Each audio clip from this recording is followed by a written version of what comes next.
Wabah pandemi COVID-19 hingga saat ini terus melanda tanah air, khususnya Kota Palembang.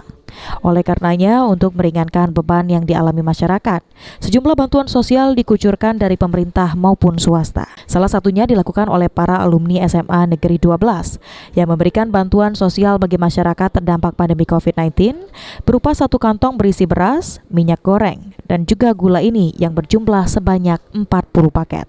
Dengan adanya bantuan sosial, masyarakat sekitaran turut peduli dengan kondisi yang ada di SMA Negeri 12, terutama soal kebersihan, keamanan, dan juga lingkungan. Bantuan kepada masyarakat yang kurang mampu yang berada di sekitaran SMA Negeri. Masyarakat yang berada di lingkungan SMA Negeri 12 ini turut peduli ya dengan SMA Negeri 12 paling tidak untuk menjaga kebersihan, keamanan lingkungan yang ada di masyarakat sini merasa dipedulikan atau diperhatikan sehingga sekolah ini merasa mereka memilikinya. Itu saja mungkin dari sekolah mensupport kegiatan ini. Kedepan para alumni SMA Negeri 12 sendiri akan terus memajukan sekolah mereka agar lebih baik lagi. Firman Hidayat, PAL TV.